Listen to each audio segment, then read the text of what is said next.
We are witnessing a total political system failure in America. If you're anything like me, you may find yourself constantly overwhelmed by everything that's wrong with politics. And when I say politics, I'm not talking about Democrats or Republicans. I'm talking about the flaws that exist in our political system, regardless of which party is in power.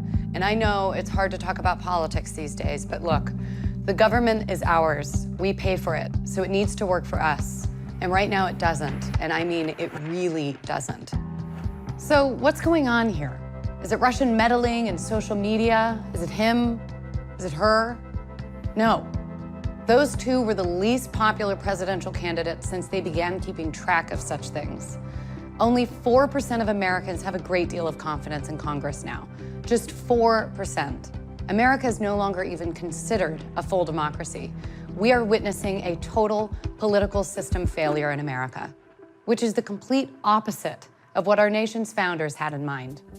So I'm going to show you 3 lines that show what's causing this failure, how we can fix it, and what you can do about it. So here's your first line. What I want you to do is take any issue you really care about and picture it on this line. This line comes from a Princeton University study that shows how public opinion influences the laws that Congress does or doesn't pass. They looked at 1,800 public opinion polls over a 20-year period, and we took their data and plotted it in this chart. See this horizontal line? That shows public support for a law amongst average Americans. This vertical line? That shows the likelihood of the public support leading to the passage of a law. When you plot it for the average American, you get a line that looks like this. There's your issue sitting on that line. If there is 0 support for a law, there's about a 30% chance that Congress is going to pass it. And if there is 100% support for something, the most popular thing ever, there's still a 30% chance that Congress is going to pass it. So the line is horizontal because no matter how much support there is among average Americans, there's still a 30% chance that Congress is going to pass that law. Princeton determined that the preferences of the average American appear to have only a minuscule, near 0, statistically non-significant impact on public policy. How in the hell does that happen? Consider this. Politicians are spending up to 70% of their time raising funds for re-election after they get into office. Why? Because in order to win a seat in the Senate in some races, you would have to raise $45,000 every single day.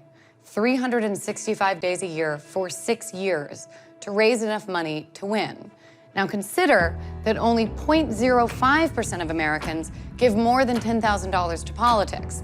And then you see why politicians have become completely dependent on the 0.05% of Americans, billionaires and special interest groups, who fund their campaigns. Meanwhile, you've got lobbyists writing our laws and donating to the politicians who pass them.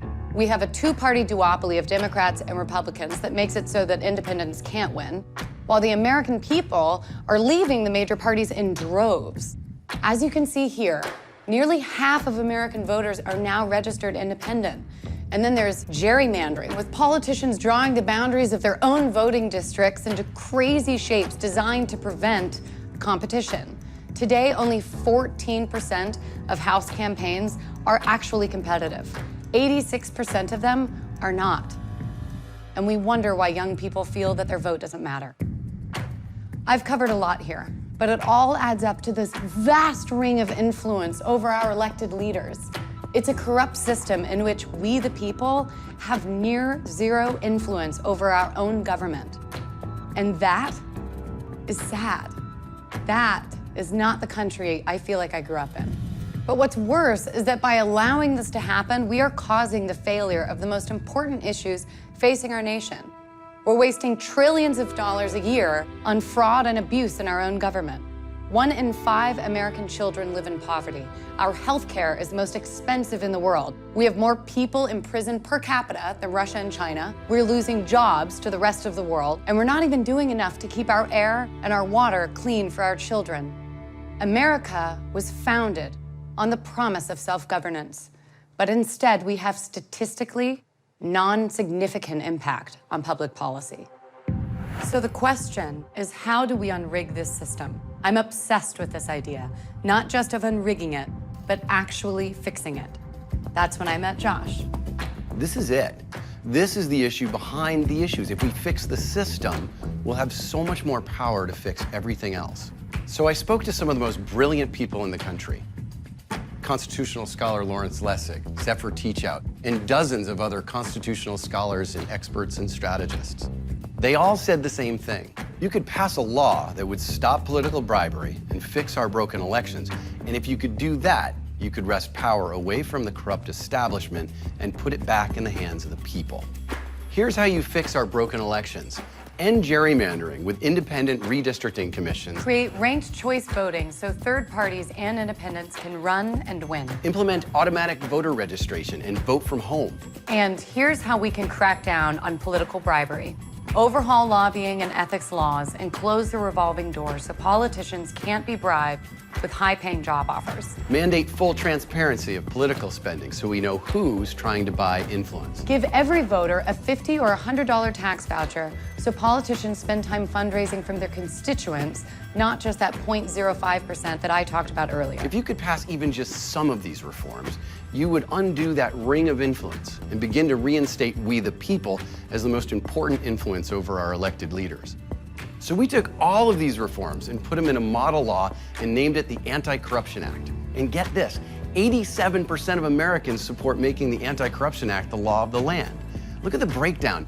91% of Democrats and 83% of Republicans. It's incredible. Now you might be thinking 9 out of 10 Americans. Surely Congress will pass it.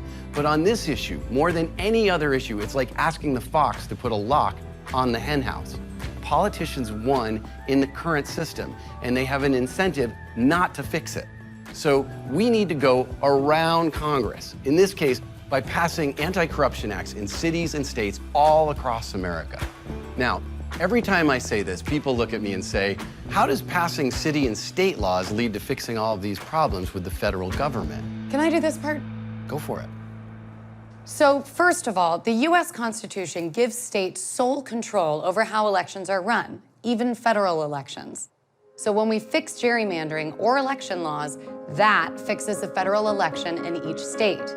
That means that by going state by state, we have an immediate impact on how we elect Congress and how we hold them accountable. But there's more, and that brings us to our second line. This line is from a Bloomberg News study. It finds that throughout American history, passing state laws leads to federal victory. Let me show you what I mean. This chart shows the number of states over time that pass laws giving women the right to vote.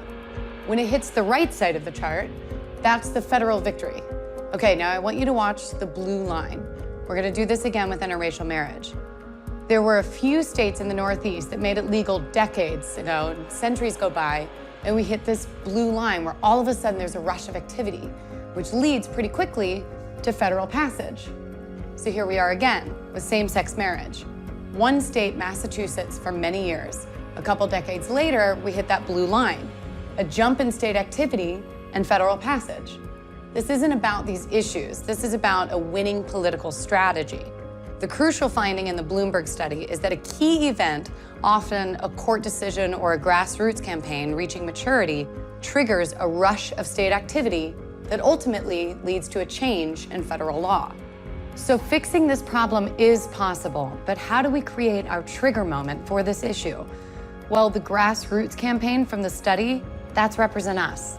We're bringing conservatives and progressives together to pass anti-corruption laws all across America using 3 strategic innovations: right-left coalitions, calling out corruption, and building a movement, a big movement. And I'm gonna break them down for you. Can I do this part? No. First, right-left. This is how people self-identify in America. This isn't party identification. This is how you feel politically. And as you can see, it's 25% liberal, 36% conservative, and 34% moderate. But for the past 40 years on the reforms I've outlined, it's liberals speaking to liberals using liberal language with liberal messengers, liberal. I just had to say that one more time. And you're just not gonna change the political power structure of America with 25% of the people. Fixing corruption requires that we enlist all Americans, liberal, conservatives, and moderates who, as we've shown, overwhelmingly support reform. Number 2, corruption. When we talk about money in politics, gerrymandering, democracy, campaign finance reform, most people just tune out. But people are fired up about corruption. And number 3, we must build a movement, a big movement comprised of all kinds of people from all across America fighting to pass anti-corruption laws, and then make sure they are implemented and protected. So again, liberals and conservatives working together, corruption, and build a movement. This is the foundation of Represent Us. We believe the government should work for every American, not just a handful of billionaires and special interests. But it's not just an idea. In a few years, we've already racked up 85 wins all across the country. And if we can get those 85 wins to 850 wins, we can fix our corrupt political system, save America, and get to work on fixing everything else that's broken in our country. This is how we build this movement big enough to trigger that rush of state activity that leads to a change in federal law.